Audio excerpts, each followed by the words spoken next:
mayo de 2003, 30 niños y mujeres ecuatorianos murieron en las profundidades de la selva.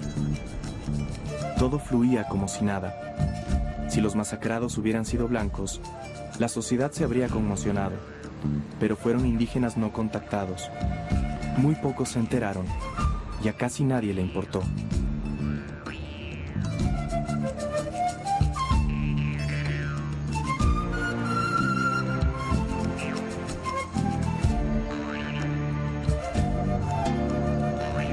Esta es la historia de los pueblos ocultos.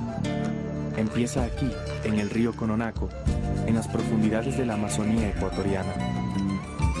Muchos vemos a este lugar como uno de los pocos territorios de selva virgen que quedan en Ecuador. Pero esta selva dejó de ser virgen hace cientos de años. Muchos pasaron por aquí antes que nosotros, llevando un estilo de vida a veces pacífico, a veces cubierto de sangre, y siempre dependiente de la selva. La mayoría de ellos abandonaron estas tierras o desaparecieron, pero algunos todavía viven aquí. La selva es la protagonista principal de una historia incompleta, porque hoy, como siempre, hemos ignorado sus secretos, al punto de conocer más el territorio lunar que a los últimos habitantes amazónicos.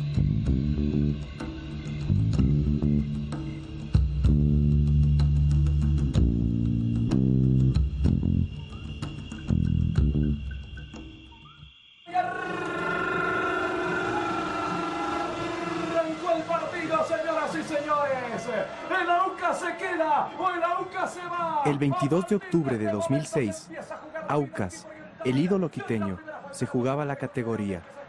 Era un partido de vida o muerte.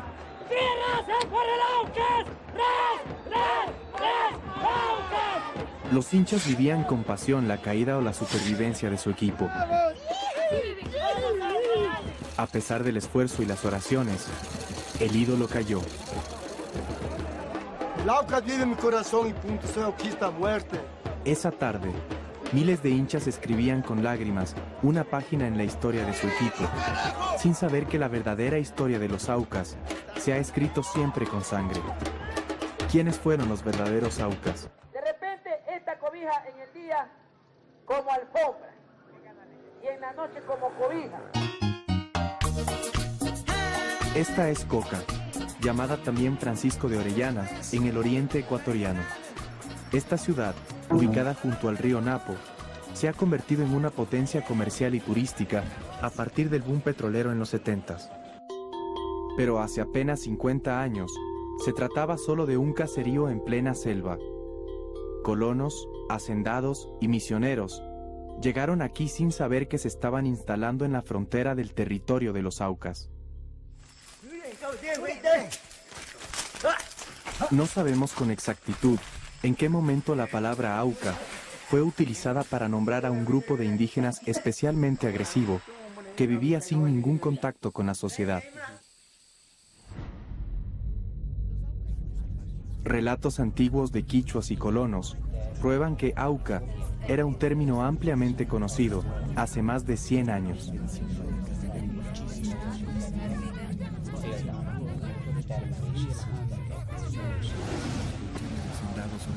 Subieron por el Chiripuno y llegaron a un lugar donde habían muchas casas, pero los salvajes mataron a los indios que habían quedado. Fue atacada por muchísimos. Los Aucas son muchos, tienen varios caseríos dentro del bosque. Están divididos en varias familias. El dialecto que usan es casi inarticulado, siendo por esto la conversación animada de ellos como los ladridos de una jauría. Viven completamente desnudos, forman hordas terribles en extremo, apartadas del trato de las demás tribus, aún de las infieles, entregados a la rapiña y al asalto. Auca es una palabra quichua que viene del tiempo de los incas. Llamaban así a todos los indígenas que se oponían a la autoridad real. El Auca no es una persona. Es un salvaje. Los Aucas sembraron el terror en la selva. Su idioma no se parecía a ningún otro conocido. Vivían en grupos relativamente pequeños, dispersos en un amplio territorio, y en muchos casos, con grandes rivalidades. Los guerreros morían tanto por las balas de los colonos como por las lanzas de sus parientes. Matar era un acto más de cacería, y un Auca, mucho más que ningún otro indígena jamás conocido, era un cazador. Cuando uno les conoce, ellos pasan horas y horas y horas hablando solo de la caza. Y cuando ellos hablan de la caza, de pronto se ponen a hablar de otra caza y tú te das cuenta que están hablando de una caza humana. Y no hacen ninguna diferencia entre una y otra.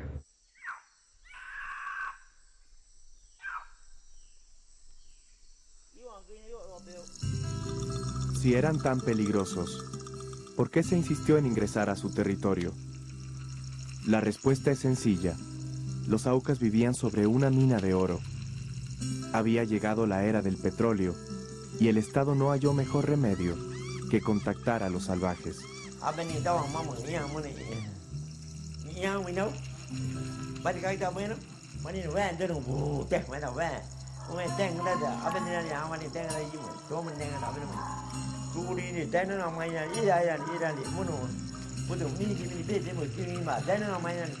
Alguien había logrado descifrar el idioma de los Aucas.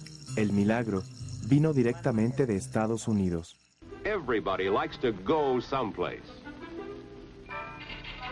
With the turn of a key, we are on our way. From country to country, we go with the greatest of ease. In many remote regions of the earth, however, the going is not so easy. Here there are no roads, rails, nor airports. No telephones, no newspapers, no schools. 2,000 tribes hidden away in vast jungles, trackless deserts, and frozen wastelands speak languages which have never been put into writing. Day after day, year after year, these forgotten peoples struggle for their very survival in a never-ending battle against a hostile environment. Illiterate and superstitious, they are aliens in their own countries, unaware of their rights and responsibilities as citizens. Speaking only their tribal dialects, they are isolated and alone in their own hopeless little world.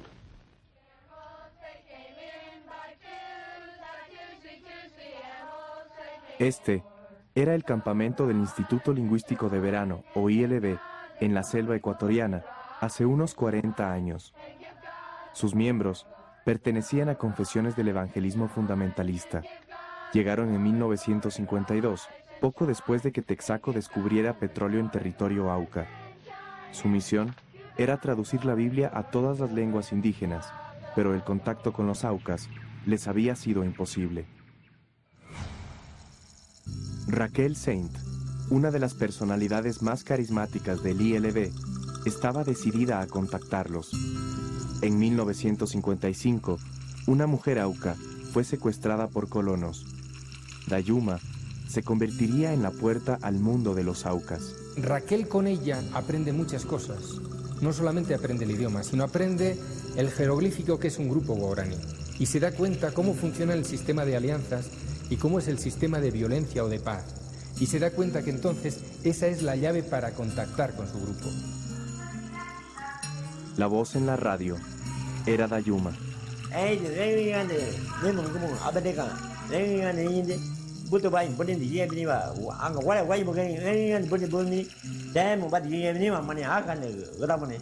Por primera vez, conocimos el verdadero nombre de los mal llamados Aucas. Se había contactado a los Waorani.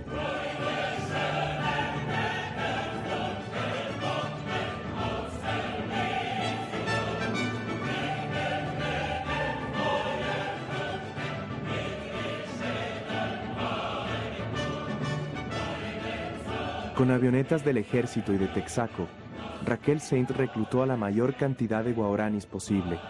Hay una evidente coincidencia que está en todos los documentos, de tres instituciones fundamentales, que es el ejército ecuatoriano, que es Texaco y que es el ILB. ¿Qué hacía el Estado? Al Estado, como siempre, le ha traído sin cuidado a los indígenas sin contacto y le parecía muy bien que le solucionaran un problema sin tener que intervenir para nada. El ILB creó Tigüeno, un poblado guaraní que se convertiría en su primer paso a la civilización.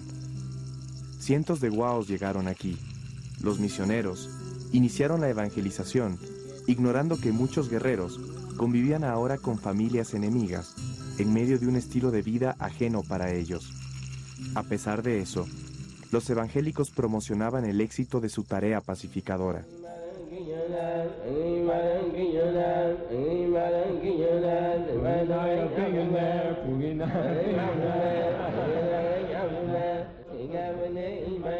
You can believe if you want to. They were exhibited on television and as the star attraction at evangelical rallies in many parts of the world. Casi 50 años después, se pueden evaluar los resultados.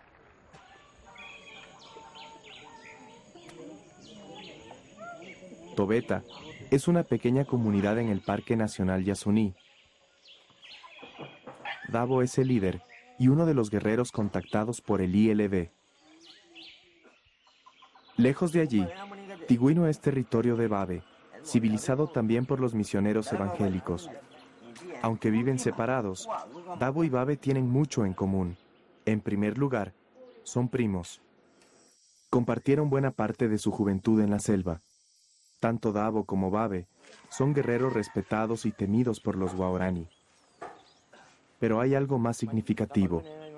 Ambos poseen lanzas de un grupo no contactado, lanzas Taromenani. Esta lanza es distinta a la guaraní y para cualquier guerrero es un tesoro. Las bifurcaciones talladas en su punta la convierten en una compleja obra de arte, mucho más letal que la lanza guaraní. Es difícil creer que aún existan grupos sin contacto. Su lanza es una de las principales evidencias de su existencia. Lo que nunca imaginaron los guerreros y artesanos Taromenani es que su arma sería utilizada contra sus mujeres y sus hijos.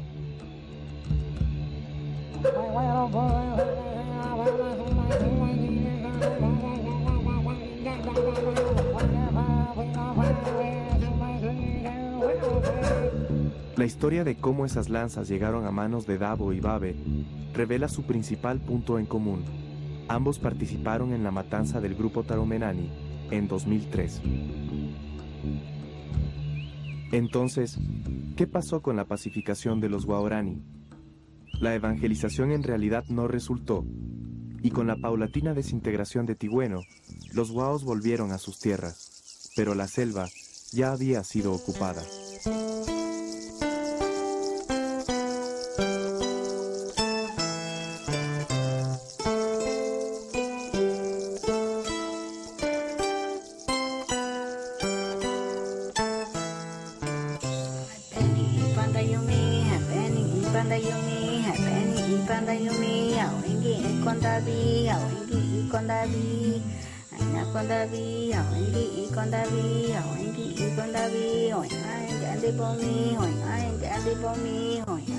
Quemaron toda la ropa de primera vez, toda mi ropa me quemaron, todo desnudo, todo me sacaron, todo quemaron en candela.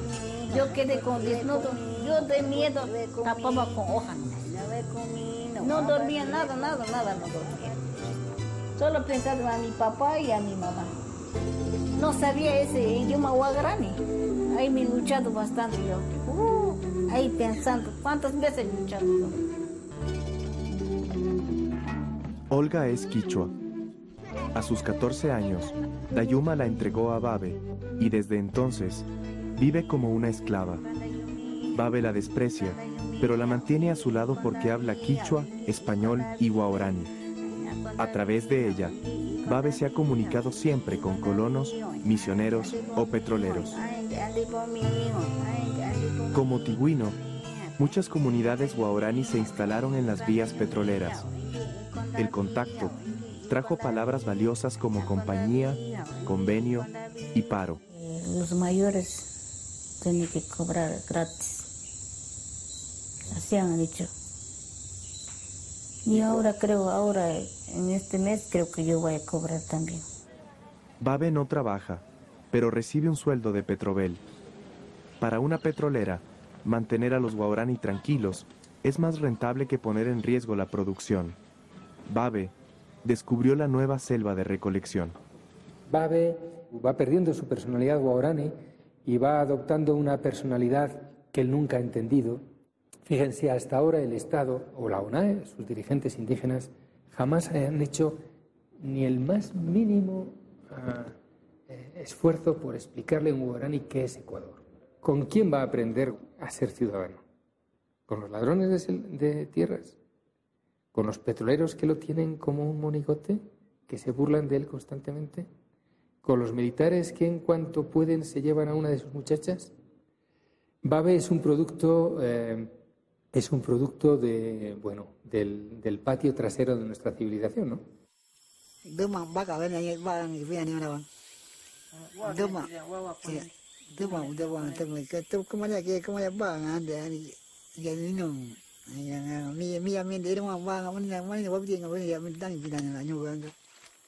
Davo sabe chantajear a Andes Petrol. Todos los días bloquea la vía con una cuerda. Los trabajadores de la compañía esperan a que a Davo se le antoje darles paso.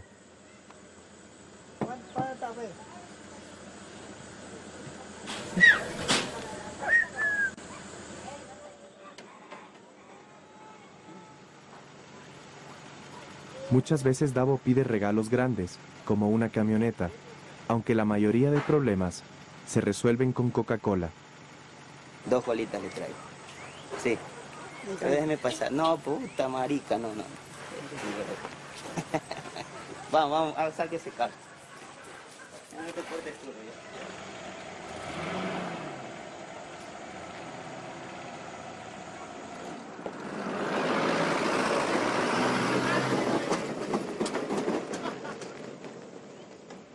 Dentro de sus programas de responsabilidad social, las compañías petroleras intentan mejorar la calidad de vida de las comunidades guaraní, pero ese concepto se ha desvirtuado, y lo que en verdad ha ocurrido es que los guaos se han convertido en mendigos del petróleo.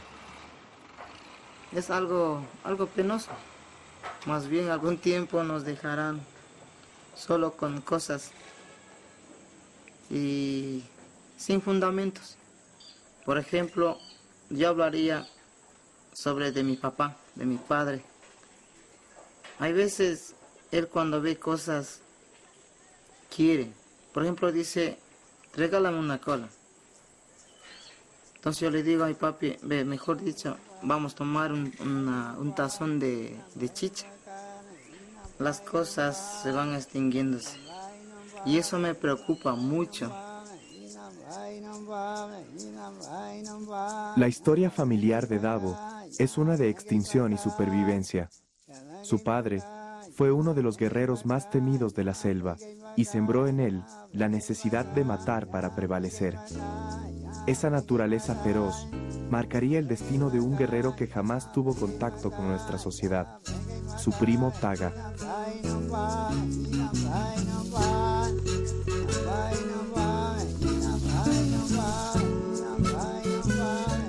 Antes del ILD, Davo compartió su infancia con sus primos Babe y Taga. Ñigua era su padre y el líder del grupo. Quemompare, hermano de Ñigua, era el padre de Taga y junto a Ñigua, uno de los guerreros más fuertes. En 1958, colonos y misioneros se asentaron en las orillas del Napo, en lo que hoy es la ciudad del Coca. Al otro lado del río, vivían Ñigua y su grupo. Taga era el menor de sus primos, pero Davo lo recuerda como el más fuerte.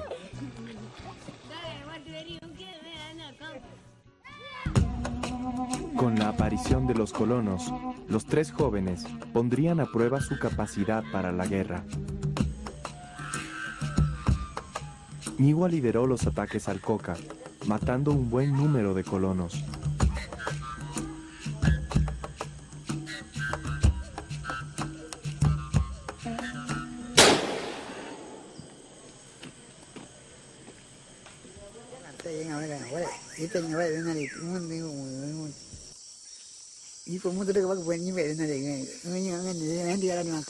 Cuando matan a Ñigua, como siempre ocurre cuando muere relativamente joven un gran guerrero, se produce una conmoción interna muy fuerte en su grupo, hay una especie de pelea por el poder. Durante un momento Kimontare parece que es el hermano del muerto, parece que va a hacerse con la jefatura del grupo, pero Kimontare es muy poco querido.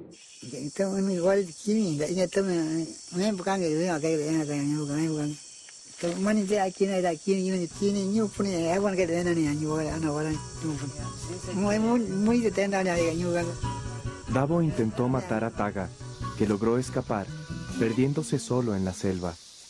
Poco después, el ILB reclutó a Dabo y su familia. No hubo más pistas de Taga. La selva había quedado abandonada.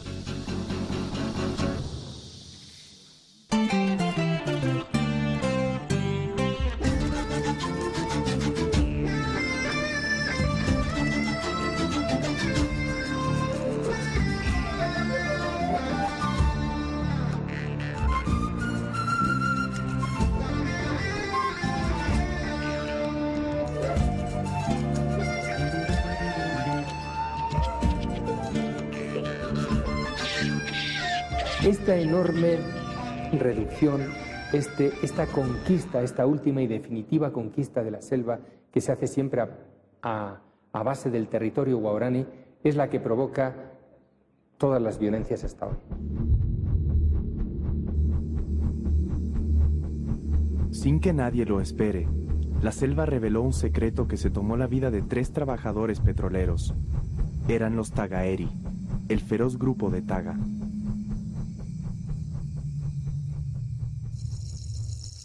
En las décadas de los 70 y 80, se registraron varios enfrentamientos entre los trabajadores petroleros y los Tagaeri. Con los petroleros armados, es probable que muchas muertes jamás hayan sido registradas. ¿Qué ocurrió con Taga?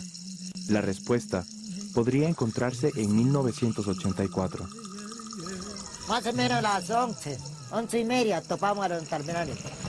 Ahí topamos una lluvia bastante fuerte lluvia, un tronco, había una curva, así topa de canoa, una playa.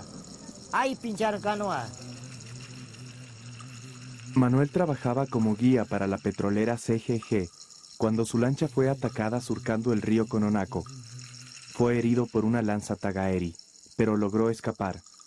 El líder de los guerreros atacó al motorista herido.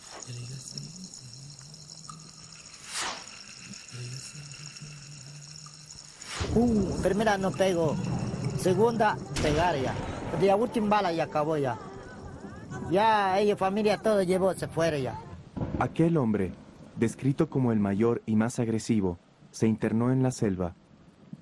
¿Era Taga ese guerrero? Pocos años antes, Monseñor Alejandro Lavaca intervino ante lo que parecía ser el exterminio de los Tagaeri. Cuando Alejandro está cada vez más angustiado porque no puede parar el avance petrolero sobre las tierras Tagaeri, lo primero que pide es que hay un terreno que se deje unos años sin entrar nadie ahí hasta que podamos hacer un contacto pacífico con ellos. Esa es su propuesta. Como eso no se acepta y la exploración de CEPE, en ese momento CEPE, sigue adelante, entonces Alejandro propone un plan de contacto. Lavaca llevaba algunos años visitando a un grupo guaraní que no tuvo mayor influencia del ILB. Con ellos, aprendió sus costumbres y su idioma. En 1987, localizó una casa Tagaeri. Sabía que un grupo influyente de CEPE pretendía su exterminio. Lavaca consiguió un helicóptero petrolero y, apremiado por las circunstancias, intentó el contacto junto a la hermana Inés Arango.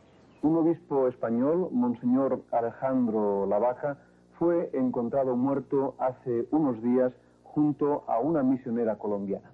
Él estaba completamente desnudo, tal como viven los indios aucas del río Ibasaní, y tenía en su cuerpo 65 heridas producidas por lanza. El helicóptero lo dejó a 200 metros de la casa Tagaeri, con la promesa de volver 2 horas después. Bueno, los petroleros nos dijeron que el piloto se perdió. ¿Cómo el piloto se va a perder en 5 minutos de helicóptero en una casa donde habían viajado 40 veces? No se perdió, sino que simplemente ellos tenían que hacer trasteos. Y dijeron, ¿para qué vamos a gastar 10 minutos de helicóptero? No gastaron. Ese es un detallito. Yo no se lo echo en cara, ¿eh? Simplemente es una muestra más de que, en definitiva, repito, a nadie interesa.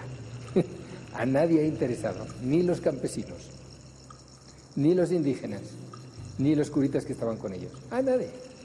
Alejandro Lavaca murió en lo profundo de la selva, asesinado por hombres acostumbrados a vivir y a morir por las leyes de la naturaleza.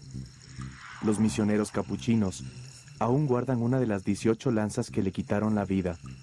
Por mucho tiempo, los detalles de su muerte permanecieron como un misterio, pero eso cambió en 1992, cuando una mujer fue secuestrada. Babe me manda a uno de sus hijos para decirme, te hemos conseguido una mujer tagaeri.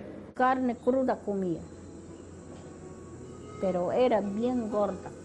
Pelo tenía hasta aquí, bien simpática, como gringo.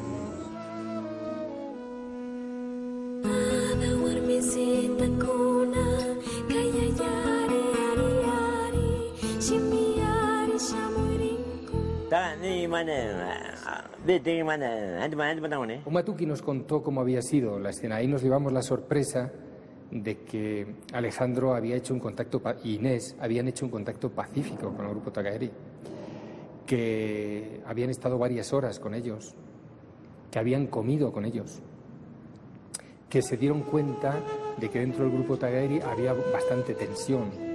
Las mujeres tagaeri querían hacer el contacto con los de fuera, porque estaban muriendo demasiados, porque estaban viviendo mal. Omatuki dijo que el contacto fue pacífico al comienzo. Si fue así, ¿por qué los tagaeri mataron a Lavaca?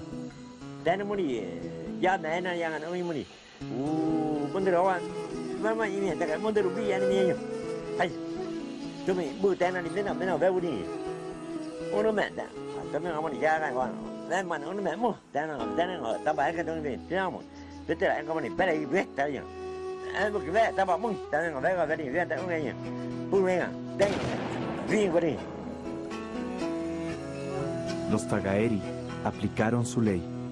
Alejandro e Inés pagaron por la muerte de Taga. Alejandro, como he dicho otras veces, se metió en un campo minado que él no conocía. Pero los petroleros sí lo conocían. Es decir, los petroleros nos negaban sistemáticamente la información.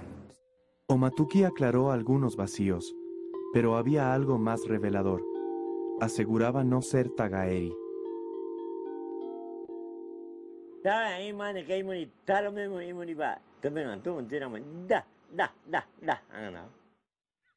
Omatuki era Tarahumenani.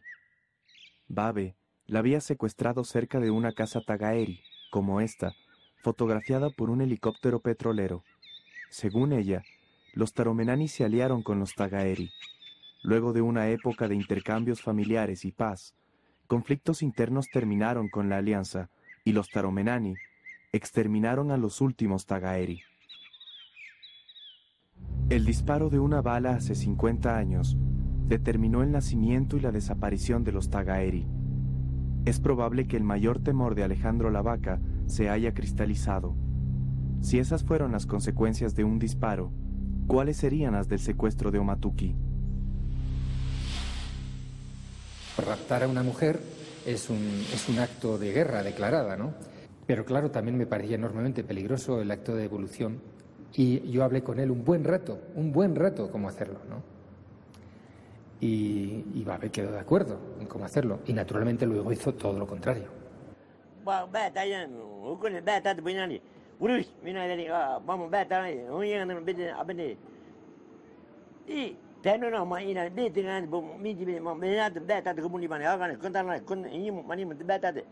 Entran en la casa, cosa que no deben hacer.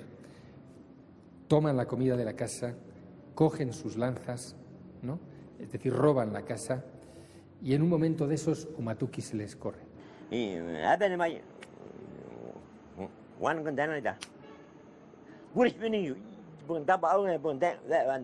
11 años pasaron para que Babe vengue la muerte de Carlos Omene, pero esa no fue la única razón para atacar a los Tarahumenani.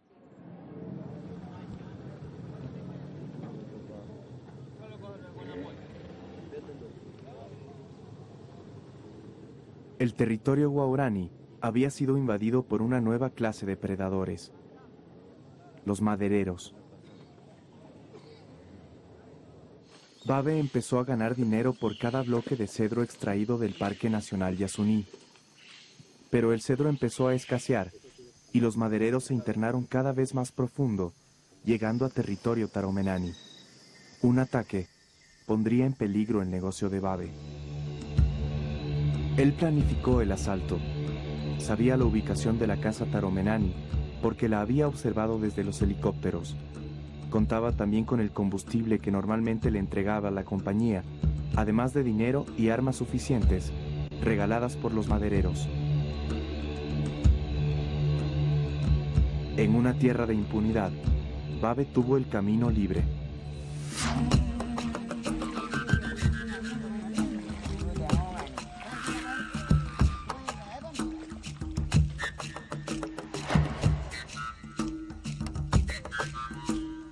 En mayo de 2003, 9 guaraní emprendieron la expedición que vengaría la muerte de Carlos Omene y facilitaría el negocio maderero. Babe no fue parte del grupo atacante, argumentando que estaba demasiado viejo para ir.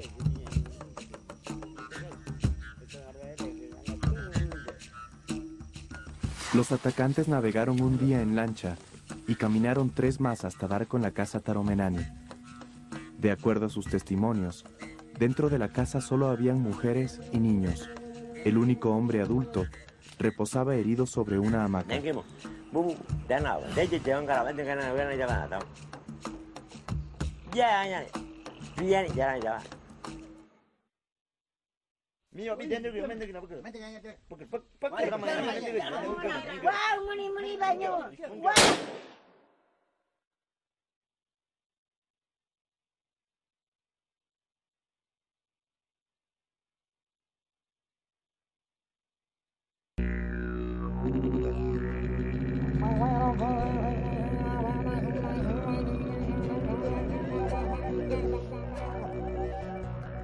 ¿Dónde nace el odio? ¿Cómo llegó a un sitio tan remoto?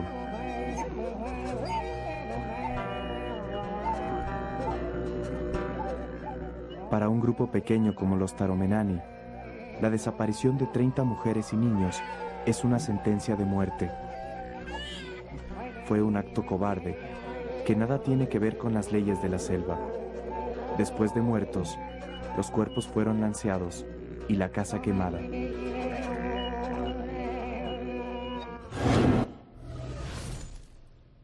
Carlos Palacios fue el único periodista de televisión que llegó hasta la comunidad de Tigüino, varios de cuyos miembros se enfrentaron con los de la comunidad de Taramenane. Los jefes de los Tigüino no quieren que vayan ni la policía ni los militares a investigar esta matanza.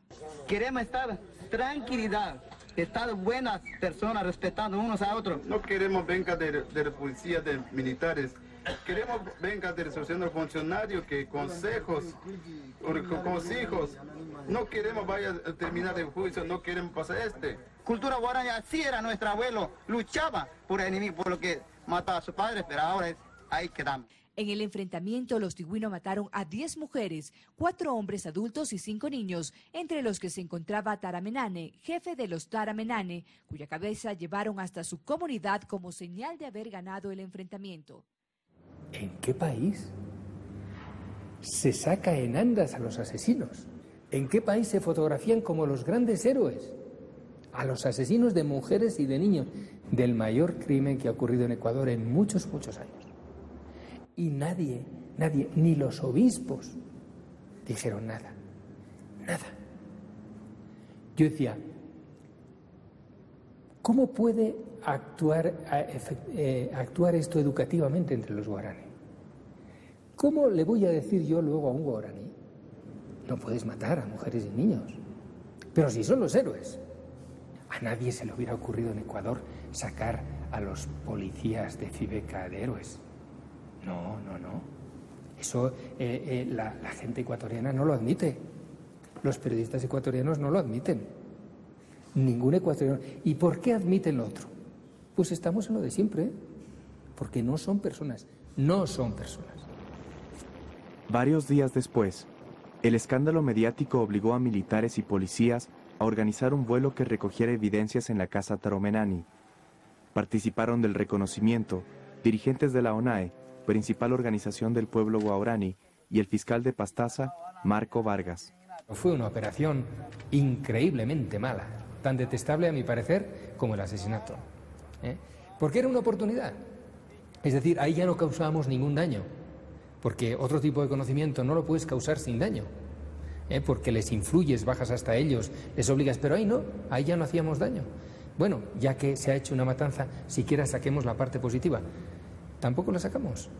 El fiscal declara que no puede hacer las investigaciones porque a los indígenas se les quemaron las cédulas.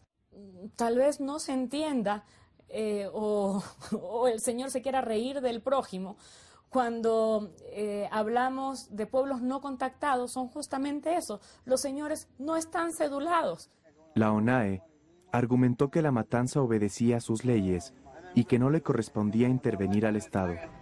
Y el Estado no intervino. Como si no se tratara de un problema de los Taromenani, la sociedad trató el tema como un asunto guaraní. La ONAE decidió el perdón de los asesinos siempre y cuando se comprometan a no continuar la guerra, y por ser la primera vez. Pero ¿qué harían los Taromenani después de la agresión?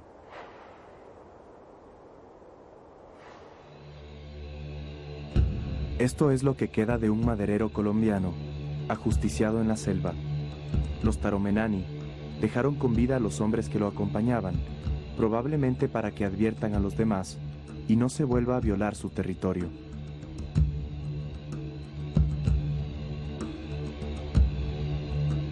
O sea, nosotros íbamos bajando y propiamente ellos subían, como somos conocidos, nos pararon un ratito, dijeron tengan mucho cuidado, que en vuelta nos atacaron los no sé pues cómo le dirán los Taromenani, les dicen pues no. Pasando la troza del árbol, me rebalé vuelta por atrás. A lo que me jalé vuelta y pegué la carrera, ahí me dañaron a mí. Él es Andrés Moreira, recuperándose de un lanzazo en la espalda. Su compañero William Angulo fue lanceado 3 veces, no pudo superar la infección y falleció. Su madre vendió lo poco que tenía para costear el traslado de su cuerpo y entierro en Esmeraldas. Andrés sobrevivió y regresó a su familia, a la supervivencia. Estos campamentos se filmaron poco después del ataque, a solo 13 kilómetros de una casa taromenani. Cientos de ecuatorianos y colombianos arriesgan su vida por $8 diarios en la extracción de cedro del Parque Nacional Yasuní, un área supuestamente protegida. De las tribus no conocía nada de esto. ¿No? No. ¿No te da miedo saber que de pronto podrían aparecer por ahí unas personas y matarles? No, no siento ningún temor, ¿para qué voy a decir? 4 años después de la matanza, la historia se repite. El puerto pasó del río Tigüino al Chiripuno. Babe dejó de beneficiarse de la extracción ilegal, que ahora se da en territorio de Manuel Cahuía. Él es el nuevo cacique guaraní, protector de los madereros. Ellos dicen ahora, el maderero a mí me está dando plata, ¿el ministerio qué me da? Entonces, como el ministerio no me da nada, el Ministerio del Ambiente, el ministerio no me da nada, el ministerio no puede entrar aquí en mi territorio y no puede regular. Para combatir la extracción ilegal de madera, se necesita un ejército. Y este es parte del equipo con que cuenta el Parque Nacional Yasuní para su protección. Hemos insistido más de una vez el apoyo a la brigada, a la marina, para que nos apoyen en los operativos, en los patrullajes. Sin embargo, la excusa ha sido siempre es que no tenemos, si ustedes nos dan la logística necesaria, nosotros vamos. Nosotros no tenemos recursos, es lo que nos han dicho siempre. El mapa del Parque Nacional Yasuní revela una historia de impunidad y muerte. Alejandro Lavaca murió cerca del río Tigüino. La matanza del grupo Taromenani ocurrió al sur, en la selva del Curaray. Varios kilómetros al norte, en el Cononaco Chico, se registraron los ataques a los madereros. La extracción de madera se da con la complicidad de las comunidades guaraní de Tigüino y Ñoneno. Por todo eso, desde 1999, los límites de una zona intangible en el parque para la protección de los pueblos no contactados se venían definiendo. ¿Por qué no se llegó a firmar el decreto? Cuando estaba el decreto ejecutivo listo para ser firmado por el presidente de la República, llegó una carta del doctor Shang, representante de Andes Petroleum, oponiéndose a los límites propuestos. El doctor Shang, representante de la compañía Andes Petroleum, se lo digo con todos los nombres y apellidos que puedo nombrar. Esos son los chinos. Exactamente. Los herederos, Andes Petroleum compró lo que era antes de Encana. De una delimitación que nos afectaba de una manera, cambian a una delimitación que nos afecta incluso en el bloque 14. Pero en ningún momento en contra del proceso de la delimitación. ¿Quién manda en el Oriente, Shang o Palacio? Palacio. Cuando los medios ejercen presión, ellos mandan. Poco después de esta entrevista, el 3 de enero de 2007, se firmó el decreto de la zona intangible. No sé si los madereros en este momento ya tienen una copia del decreto y saben que ya no pueden entrar a la zona intangible.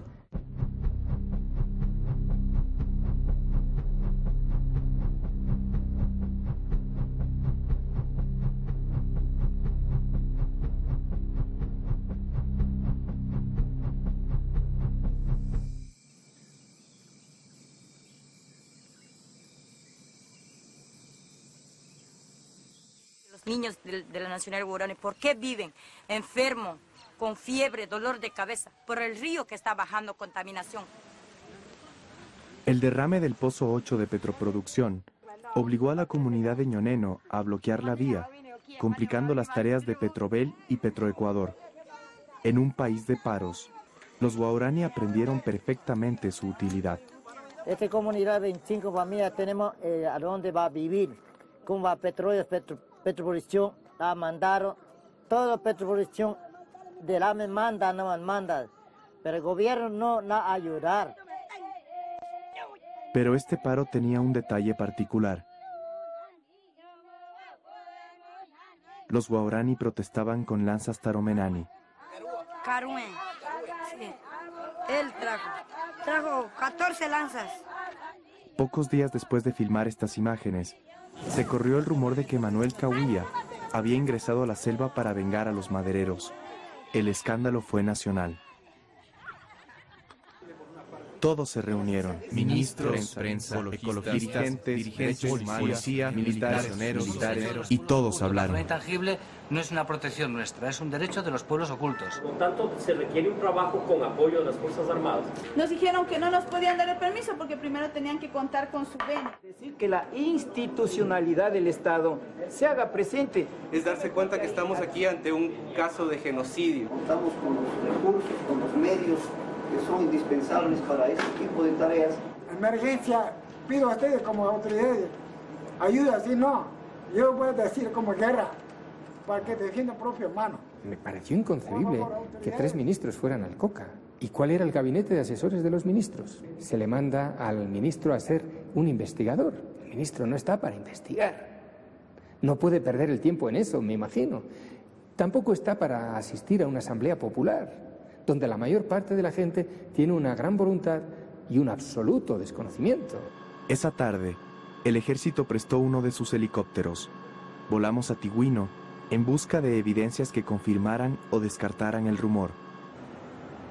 Los ministros se encerraron en una oficina de Petrobel, mientras la prensa observaba un clásico de fútbol guaraní: Bataboro contra Tigüino. Luego al puente del Chiripuno, donde el ministro de Defensa pudo comprobar el delito: madera apilada en bloques, las lanchas, los participantes del negocio, y hasta presenció a una guaraní cuando se enoja. Como mí, así, ven, así, lleva por mí, guaraní. Después del show, todos regresaron a Quito. Jamás se confirmó o descartó la matanza. Algunos días después, los guaraní impidieron a 5 soldados desarmados realizar un decomiso de madera. Y eso fue todo.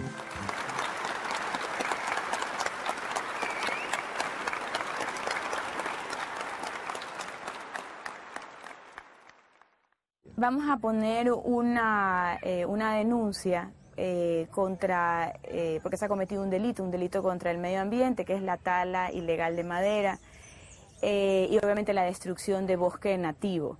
Lo que queremos es que vayan haciendo las investigaciones, vayan determinando autores, cómplices y encubridores, y que una vez que se formen el juicio procedan a la instrucción fiscal. Esperemos que sea inmediato y que no tome un año, no, que nos tome tal vez un mes como máximo. Usted no se va a amilanar. Para nada, no, tenga la certeza que no, nunca lo he hecho. En todas mis funciones públicas que he desempeñado, jamás me he amilanado ni pienso hacerlo. Hasta la edición de este documental, se presentaron 5 denuncias en la Fiscalía del Coca relacionadas al comercio ilegal de madera. Los nombres de los integrantes de la mafia maderera son de dominio público, pero nadie ha sido detenido. Pareciera que nos estamos encontrando con un monstruo al cual no le terminamos de encontrar la cabeza, porque los fiscales poco o nada hacen respecto a hacer seguimiento a las denuncias que se han presentado. A ese monstruo el Ministerio del Ambiente no le encuentra cabeza. No tengo un dedo acusador para poder iniciar acciones contra un hombre. Tal vez el monstruo no es un hombre, pero sin duda tiene una cabeza, mucho más astuta y clara de lo que parece. Las lanzas encontradas en el cuerpo de Alejandro Lavaca representaban una herramienta de estudio, pero fueron repartidas como un souvenir entre los soldados. ¿Por qué el ejército no investigó o compartió información vinculada al hallazgo del cuerpo de Alejandro Lavaca en 1987? El ejército organizó el sobrevuelo para levantar evidencias del asesinato de los Taromenani en 2003. Acudieron representantes de los asesinos y un fiscal más interesado en fotografiarse que en las evidencias. ¿Por qué el ejército no incluyó a ningún experto en aquella operación? Y le dije al señor comandante en ese entonces, el coronel Fuertes, le dije: vea, señor comandante, yo trabajo para el Parque Nacional Yasuní. En el parque me están robando la madera, porque esa es la palabra. Y yo necesito llegar allá y cogerle al infractor. Me dijo: vea, lamentablemente esa no es mi responsabilidad. Lo mío es cuidar la soberanía nacional. El ejército dice que no tiene recursos para detener el comercio ilegal de madera. Pero entonces, ¿por qué sí los tiene para frenar un paro a pocos metros del puerto maderero? Operaciones ineficaces, secretismo, sobrevuelos que no cambian nada y mentiras son algunas evidencias que delatan la cabeza del monstruo. El ejército es el principal representante de un Estado que brilla por su ausencia. Para los uniformados, la soberanía radica en la industria petrolera, su razón de ser, su prioridad en la selva. Yo vi entonces lo que es la superioridad amable, ¿no? que es la muerte helada, ¿eh? Es decir, yo soy enormemente amable contigo, me han educado para... soy así, ¿no? Me han educado para esto, pero tú te puedes morir y yo seguiré sonriendo exactamente igual.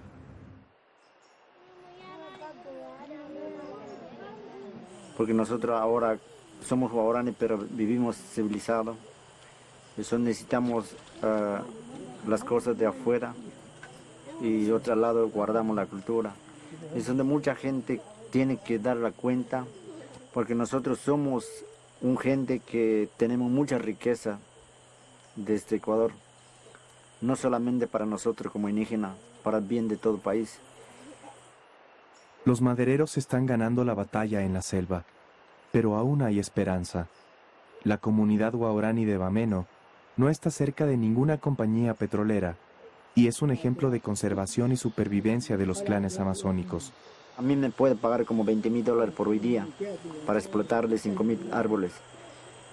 Y después de un año si explotan, si deja, y ¿cuándo puede encontrar lo que era cedro grande?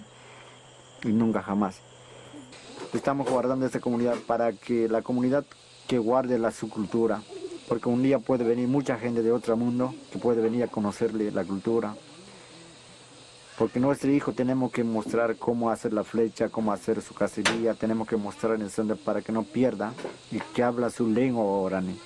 Sin apoyo ni presencia del Estado, Bameno podría sucumbir ante la tentación de la madera y con ella la gradual desaparición de su cultura. Pero ese no es el único problema. Los niños no beben agua del Cononaco porque ha sido contaminado, pero los taromenani sí lo hacen. Cada uno de los ya constantes derrames de Petroecuador los mata lentamente. Su entorno ha sido invadido al punto de que sin un contacto adecuado, de todas formas morirán.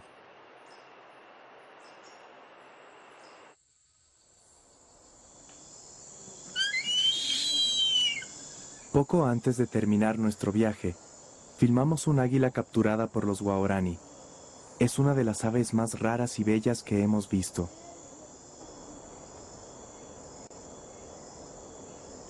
Sus captores no la comerán, pero tampoco la dejarán libre.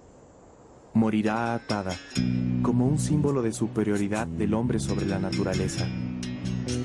Aún así, el águila se mostrará feroz, recordándonos que la selva también es un territorio de muerte.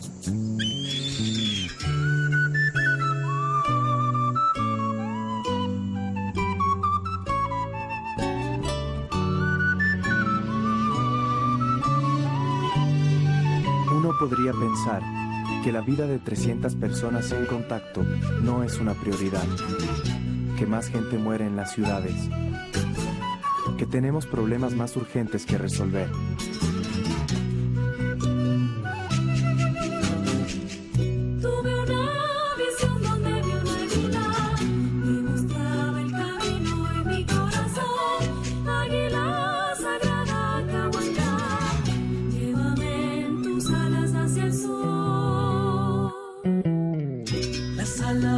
De tu alma alcanzarán las brisas que sobre el aliento del espíritu.